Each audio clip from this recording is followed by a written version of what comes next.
Existe uma planta que cresce em qualquer muro brasileiro e tem mais proteína que carne bovina. 25% de proteína pura, enquanto carne bovina tem 22%. Ela alimentou escravos nas minas de ouro de Minas Gerais por 300 anos. Em 2019, pesquisadores da UFMG descobriram que ela regenera solo degradado pela mineração em apenas 6 meses. E hoje, o agronegócio brasileiro gasta milhões para você arrancá-la dos muros como se fosse praga. Uma planta que brota sozinha de qualquer galho caído no chão, que alimenta sem adubo químico e se espalha pelos quintais brasileiros sem pedir licença da indústria farmacêutica, não pode ser patenteada. E o que não pode ser patenteado não pode gerar royalties. E o que não gera royalties não pode sustentar o sistema. Esta é a história da Ora Pro Nobis. Bem-vindo ao Códice Natura Brasil. Antes de abrir este códice, se estas histórias importam para você, a melhor forma de preservar essa sabedoria é simples. Inscreva-se, ative o sino e compartilhe estes códices com quem precisa lembrar o que esquecemos. No ano de 1560, na região que hoje conhecemos como a Zona da Mata Mineira, jesuítas portugueses registraram pela primeira vez nos diários da Companhia de Jesus uma planta que indígenas tupinambá chamavam de japecoanga, a que protege comendo. O nome não era poético, era funcional. Os Guarani tinham uma lenda. Quando Nhanderu, o criador, fez a primeira roça para alimentar os humanos, essa planta nasceu nas bordas para defender a comida dos animais. Por isso, tinha espinhos fortes como osso. Por isso, crescia rápido demais para ser arrancada. Por isso, alimentava quem a plantava. Não era metáfora, era observação milenar. Indígenas do litoral paulista comiam as folhas cruas em tempos de seca prolongada, quando o milho morria. Cozinhavam misturadas com feijão preto para aumentar a força dos guerreiros antes das caçadas longas. Secavam ao sol e moíam até virar farinha verde, que durava 3 anos guardada em cabaças seladas com cera de abelha nativa. Escavações arqueológicas conduzidas pela USP em Sambaquis, do litoral de São Paulo, entre 2003 e 2007, encontraram sementes carbonizadas desta planta em camadas datadas de 2000 anos atrás. Não era acidental. Era cultivo intencional em roças indígenas pré-cabralinas. Quando os primeiros africanos escravizados chegaram ao porto do Rio de Janeiro em 1530, essa planta já crescia selvagem pela Mata Atlântica, desde o Rio Grande do Sul até a Bahia. E foi justamente nas minas de ouro de Minas Gerais, no século XVIII, que ela recebeu o nome que conhecemos hoje. Escravos que trabalhavam 16 horas diárias nos garimpos eram alimentados com uma mistura desta folha verde com farinha de mandioca e restos de toucinho rançoso, receita econômica. Nutritiva o suficiente para não deixar o escravo morrer. Barata o suficiente para não prejudicar o lucro do senhor. Mulheres negras que cozinhavam nas casas grandes chamavam a planta de Ora Pro Nobis, porque a colhiam sempre no fim da tarde, durante as orações em latim dos padres. Ora pro Nobi, rogai por nós. O nome pegou, virou apelido, virou identidade. Nos quilombos escondidos na Serra da Canastra, quilombolas plantavam cercas vivas inteiras desta planta, ao redor das roças de feijão e milho. Proteção tripla. Os espinhos impediam invasão de capitães do mato. As folhas alimentavam em caso de cerco. E a planta crescia tão rápido que escondia os caminhos de acesso.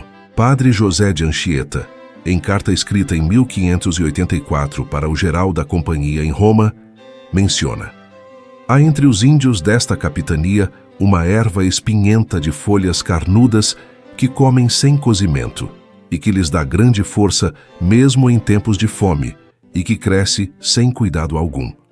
No século XIX, toda a fazenda de Minas Gerais tinha cercas vivas de Ora Pro Nobis, não por tradição, por necessidade econômica. Em 1850, um levantamento agrícola da província de Minas Gerais registrou que 73% das propriedades rurais cultivavam a planta como cerca e fonte de alimentação suplementar para escravos e animais. Resistia 8 meses sem chuva. Crescia em solo pobre de encosta, onde café não brotava. Não precisava de adubo, não precisava de cuidado. Uma estaca de 30 centímetros plantada em março virava uma cerca de 2 metros em dezembro. Estudos conduzidos pela Embrapa em 1978, na Estação Experimental de Sete Lagoas, provaram: Ora Pronobis produzia 4 toneladas de folhas frescas por hectare. Mais proteína utilizável por área cultivada que soja transgênica, mas rachaduras apareceram no sistema. Primeiro problema: a planta não morria quando você precisava. Qualquer galho quebrado que tocava o solo enraizava em 15 dias. Escapava das cercas, invadia pastos, crescia nos muros das cidades. Trabalhadores rurais levavam mudas para os quintais urbanos. Pobres cultivavam de graça. Segundo problema: não havia como mecanizar a colheita. Folhas tinham que ser colhidas à mão, uma por uma, evitando os espinhos. Velocidade máxima, 3 kg por hora por trabalhador. Soja era colhida a toneladas por hora, com máquinas importadas dos Estados Unidos. Terceiro problema: a planta dispensava o sistema. Crescia sem NPK da Bayer. Não precisava de defensivo agrícola da Monsanto. Não exigia semente certificada pelo Ministério da Agricultura. Qualquer favelado com 1 metro quadrado de terra produzia proteína de graça. Por volta de 1950, quando a industrialização brasileira acelerou e as cidades incharam com migrantes nordestinos fugindo da seca, Ora Pronobis perdeu espaço. Soja venceu porque podia ser patenteada. Milho venceu porque exigia adubo químico. Carne bovina venceu porque gerava empregos nas multinacionais do agronegócio. Ora Pronobis foi gradualmente reduzida a 3 categorias no imaginário brasileiro: comida de escravo, comida de pobre, mato. Nos anos 1960, programas de modernização agrícola do governo militar ensinavam fazendeiros a arrancar cercas vivas e substituir por arame farpado industrializado. Mais eficiente, mais moderno, mais lucrativo para a indústria do aço. Em 1980, a planta praticamente desapareceu das cidades brasileiras fora de Minas Gerais. Sobreviveu em 3 lugares: quintais de velhos que lembravam, muros abandonados de casarões coloniais, favelas onde pobre plantava o que conseguia. A verdadeira supressão não veio com violência, veio com silêncio. Em 1990, quando a Anvisa começou a criar regulamentações para a comercialização de alimentos frescos em supermercados, Ora Pronobis não foi incluída nas tabelas nutricionais oficiais. Não por falta de dados, por falta de interesse comercial. Nenhuma empresa grande cultivava. Logo, nenhum lobby pressionava por reconhecimento. Enquanto espinafre importado da Argentina tinha código de barras e tabela nutricional aprovada, Ora Pronobis continuava invisível para o sistema. Em 2005, um produtor orgânico de Belo Horizonte tentou vender folhas de Ora Pronobis em redes de supermercado. Vigilância Sanitária de Minas Gerais negou autorização. Motivo oficial: falta de padronização fitossanitária e ausência de registro no Ministério da Agricultura. Motivo real: o sistema não foi construído para plantas que crescem sem controle. Universidades brasileiras ignoraram a planta por décadas. Entre 1970 e 2010, apenas 17 estudos científicos sobre Ora Pronobis foram publicados em revistas brasileiras. Para comparação, soja teve mais de 80 mil estudos no mesmo período. Financiamento para pesquisa vinha de empresas do agronegócio, e empresas financiam pesquisas que geram patentes e royalties. Ora Pronobis não podia ser patenteada, logo não merecia estudo. Nos livros didáticos de ciências distribuídos pelo Ministério da Educação para escolas públicas entre 1990 e 2015, a palavra Ora Pronobis aparece 0 vezes. Alunos brasileiros aprendiam sobre trigo ucraniano, arroz tailandês, soja americana, mas não aprendiam sobre a planta que crescia no muro da própria escola. Em 2008, prefeituras de São Paulo, Rio de Janeiro e Curitiba lançaram programas de limpeza urbana, pagando empresas de jardinagem para arrancar plantas invasoras de muros e calçadas públicas. Ora Pronobis estava na lista de alvos prioritários. Herbicida, glifosato. Fabricante: Monsanto Brasil. Custo para os municípios: R$ 67 milhões entre 2008 e 2012. Dinheiro público usado para matar comida gratuita. Em 2015, algo mudou. Nutricionistas da Universidade Federal de Minas Gerais começaram a analisar Ora Pronobis com tecnologia moderna de cromatografia de alta performance. Os números chocaram. 25,4% de proteína em base seca. Mais que carne bovina, mais que frango, mais que qualquer folha verde conhecida pela ciência nutricional brasileira. Mas proteína sozinha não explica o fenômeno.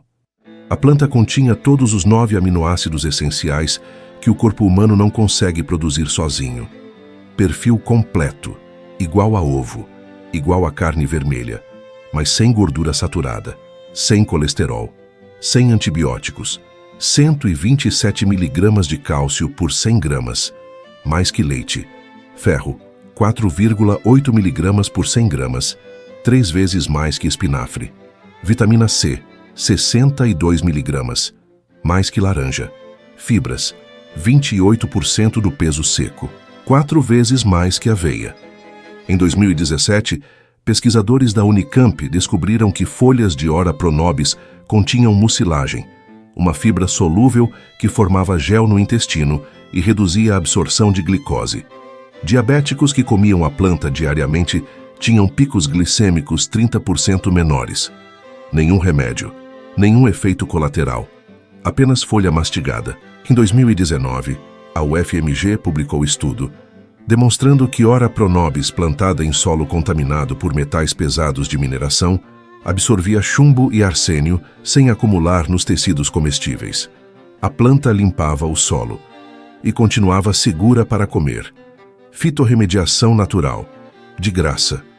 Estudos de 2021 da Universidade Federal de Viçosa mediram a produtividade. Uma planta adulta de Ora Pronobis produzia entre 40 e 50 quilos de folhas frescas por ano, com zero irrigação, zero adubo, zero agrotóxico. Um quintal de 10 metros quadrados com 5 plantas produzia 250 quilos de proteína vegetal por ano, suficiente para alimentar uma família de 4 pessoas, com proteína completa todos os dias. Custo de produção: R$ 0.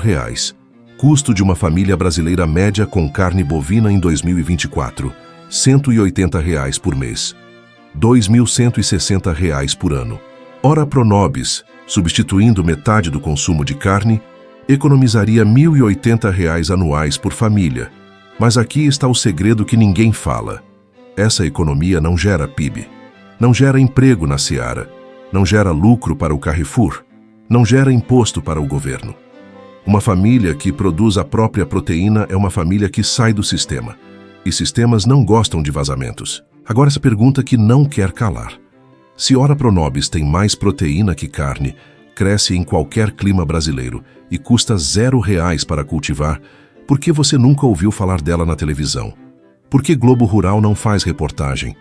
Por que mais você não ensina receita? Por que nutricionistas não recomendam? A resposta é constrangedoramente simples. Ora Pronobis não atende às 5 demandas do agronegócio brasileiro. Demanda 1. Produção em escala industrial. Ora Pronobis quebra isso. Cresce de forma descontrolada. Cada galho vira planta nova. Impossível conter em monocultura padronizada. Demanda 2. Colheita mecanizada. Ora Pronobis quebra isso. Tem espinhos. Folhas precisam ser colhidas à mão. Lentamente, com cuidado. Demanda 3. Armazenamento prolongado. Ora Pronobis quebra isso. Folhas murcham em 48 horas fora da planta. Não aguenta transporte de caminhão frigorífico por 1.000 quilômetros. Demanda 4. Dependência de insumos. Ora Pronobis quebra isso. Cresce sem adubo químico da Yara, sem defensivo agrícola da BASF, sem semente transgênica da Bayer. Demanda 5. Controle de propriedade intelectual. Ora Pronobis quebra isso completamente. Qualquer pessoa com 3 estacas planta e multiplica infinitamente, sem pagar royalties, sem pedir autorização.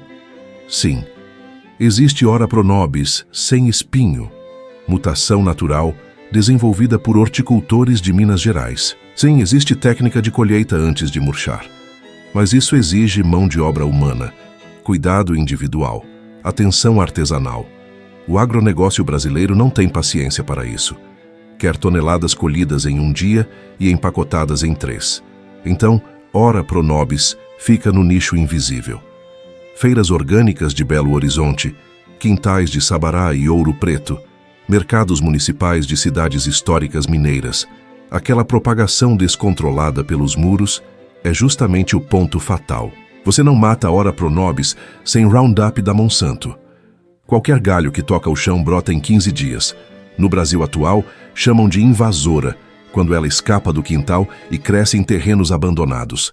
Invasora. A palavra que usamos para coisas que crescem sem pedir licença da Bayer.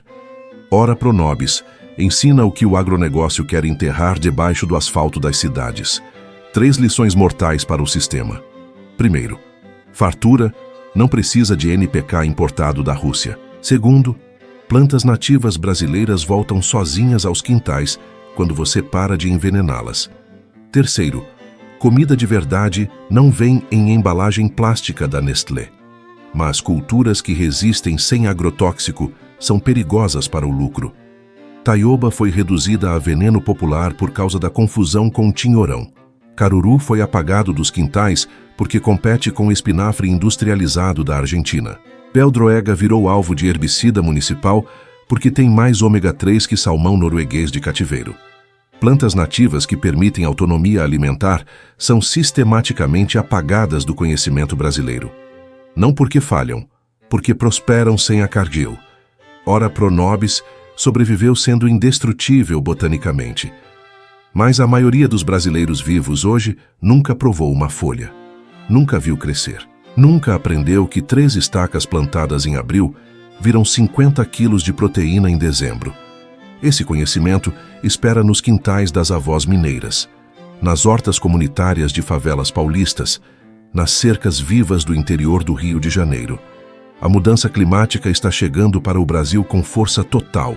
Secas recordes no Nordeste quebrando safras, enchentes no Sul matando lavouras, calor que carboniza cafezal no Espírito Santo. As monoculturas que alimentam o Brasil, soja, milho, cana-de-açúcar, foram criadas para a estabilidade climática de laboratório. Essa estabilidade acabou. Ora pro nobis nasceu no caos da Mata Atlântica. Resiste 8 meses sem chuva. Cresce em solo que mata soja. Produz proteína completa usando 0 fertilizante químico. Quando o agronegócio colapsar com o clima descontrolado, ora pro nobis estará esperando nos muros, como sempre esteve. Sertanejos sobreviveram à grande seca de 1877, no Ceará com plantas, que agrônomo europeu chamava de mato inútil. Quilombolas resistiram 400 anos de perseguição, cultivando o que senhor de engenho desprezava como comida de bicho. Nós não perdemos ora pro nobis, só esquecemos por 70 anos de supermercado e freezer. Mas esquecer não é para sempre. O conhecimento ainda vive nos quintais de quem se recusou a esquecer, nas feiras de quem resiste plantando, nas sementes guardadas por quem sabe que sistema colapsa, mas terra permanece. Esta planta ensina através da teimosia mineira, da recusa nordestina de morrer de fome, da resistência quilombola que dura séculos. Fartura sempre esteve aqui, crescendo na nossa terra vermelha, de graça. Se este códice abriu algo em você, inscreva-se no Códice Natura Brasil e ative o sino. Cada curtida e cada compartilhamento preserva o que tentaram apagar do nosso solo. O próximo códice abre em breve.